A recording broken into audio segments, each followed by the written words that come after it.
I was actually very excited to watch Kingdom because it is directed by Gowtham Tinnanuri, who's previously made Jersey, which I absolutely love. I think it's a great film. So I was genuinely looking forward to Kingdom. And also the promotional content for this one seemed very interesting.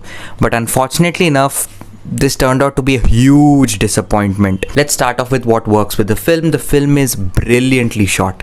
This has some of the best visuals I have seen in a Telugu film in quite some time. The camera work is great, the cinematography is excellent. There are some shots in the film that will stay in your mind long after you watched it.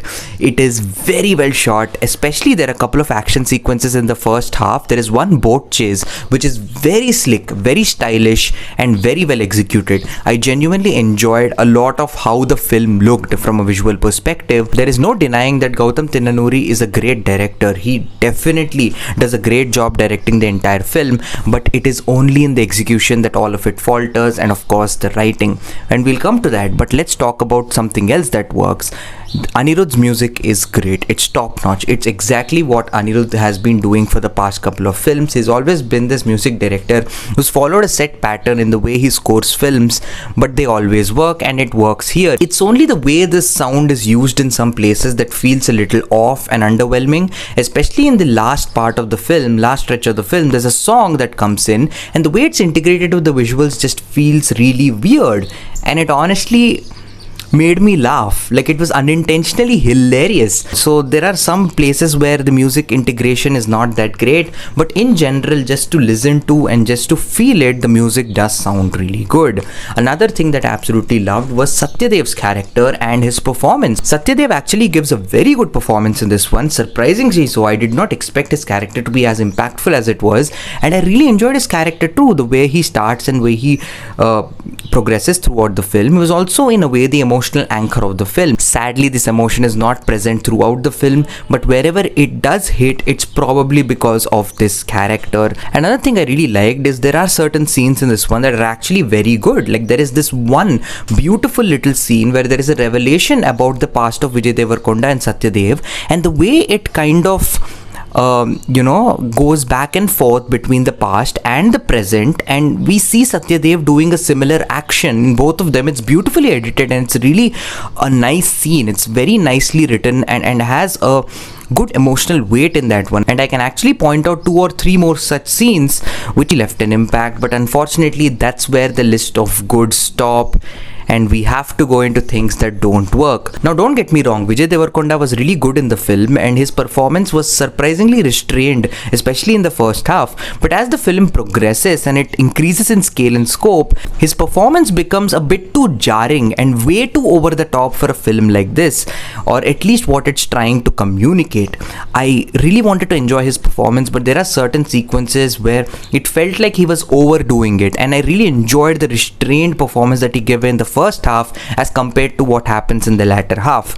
But it's not particularly bad. It really works in certain places, but I just think it could have been much better.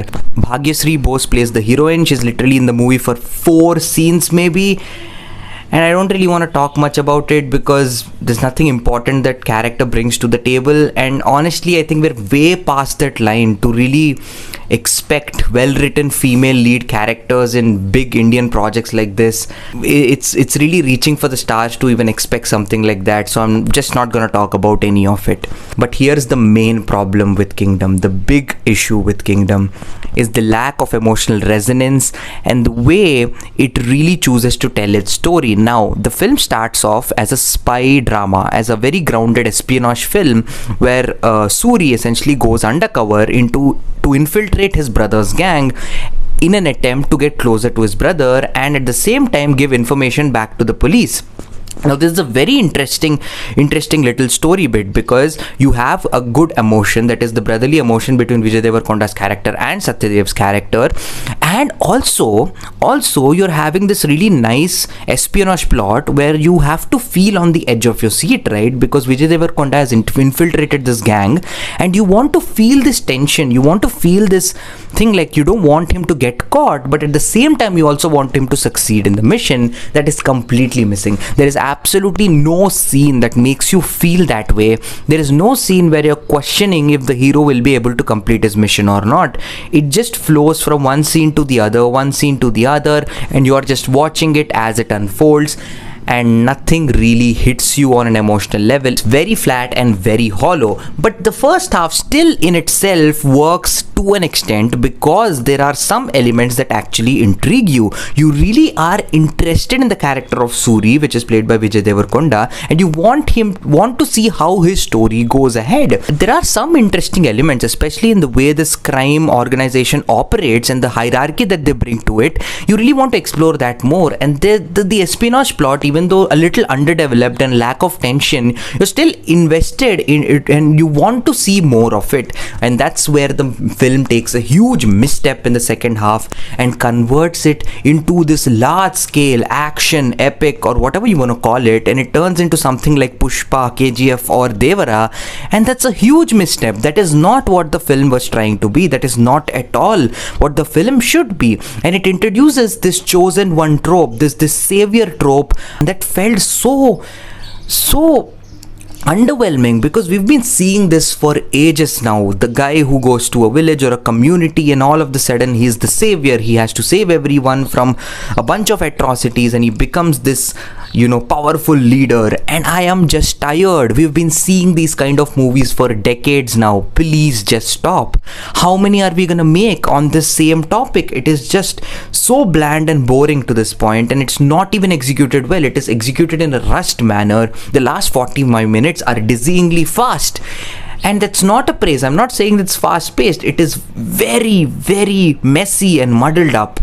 It goes from a particular style of pacing and style of storytelling into something that I don't even know what to call it. I was actually laughing because of how jarring everything was in those last 45 minutes. It felt like you're speed running through every single trope possible.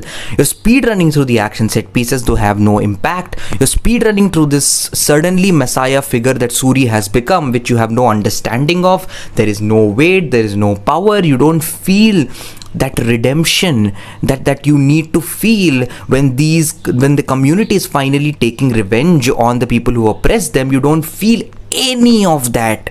You don't feel the weight of revenge. You don't feel the weight of any emotion. It just goes and completely destroys itself to a point of no redemption. I found everything in those last 45 minutes to be a misstep and a huge disservice to all the things that worked prior in the film. Another thing that really bugged me is that Kingdom also has one of the most forced sequel baits of all time. This is a film that completes its story and it should just stop. I don't understand why there is a need to have another part 2 for Kingdom, because I don't see anything from here that's intriguing enough to make me want to watch more. It just ends. It could have ended in this film. At least I would have walked out of the theater thinking I watched a complete film. But no, they introduce all of these elements in the end, and suddenly it becomes this teaser for the next part that is going to come sometime in the future, which I'm nowhere interested in. And it just really hurts with a film like this, because there was so much potential. There was potential in here to be a great film, not even a good film. It could have been a great film, but all of it is squandered because of unnecessarily going into the territory of competing with other gigantic Indian big budget films like Pushpa or KGF or whatever, and then it turns into this kind of a larger than life story when it could have done with being a large scaled film but also intimate in its emotions. It never does that. All of the things that work early on in the first half are completely thrown away, and it aims for the stars, but in the process it loses out what good it had. I was completely and thoroughly disinterested by the time that ending came up. And yes, I agree, it was shot well. There are some really good shots that are still on my mind, but they are very hollow, empty. There is nothing to it. There is no message in the film. There is no no reason for the film to exist. I don't understand what the development of the themes are. There is no solid through line, and all of it could have been prevented if they just stuck to their guts, if they had told the story with conviction, if they went ahead with a singular story, this guy trying to infiltrate his brother's gang, getting information to the police, and at the same time trying to repair his relationship with his brother. That's all the film needed to be. It would have been great. But no, the film had to do all of these things and completely destroy itself in the second half. More than a bad film, more than a poorly made film, it is a film like this that really frustrates me. It's a film like this where you have so much potential, you have the technical brilliance, you have great sound, you have great actors, you have really, really good locations, you have all of this, you have a nice thought, you have a good potential for emotion as well, but none of it works. And also the entire reincarnation plotline that they set up in the beginning and circle back to in the end did not work for me. It was actually very funny the way it was presented, and the way there's a character that keeps shouting certain things. It was very funny, and it was not their intention to make it funny. It was supposed to be a serious moment, but I was just laughing. So yeah, I think that summarizes my thoughts with Kingdom. It's a very frustrating experience because of its potential. I really wished Gowtham Tinnanuri did something more with the story, and I'm also disappointed from that perspective. I was expecting something from the director of Jersey, and this was just not it. But again, there's no denying Gowtham Tinnanuri is an interesting filmmaker. Like, I would love to see what he does in the future rather than Kingdom Part 2, of course. And for people out there who are expecting a comeback for Vijay Devarakonda, I hate to break it to you, but this is not it. This is definitely not that comeback that you're expecting. Yeah, so I think that sums up my review. I don't want to rant anymore about the film. What did you guys think about it? Did you enjoy the film, or like did you think this was a huge disaster, or did it frustrate you? Were you leaving the theater with mixed emotions? Whatever it is, comment down below. Please let me know. Thank you very much for watching, and I will see you again.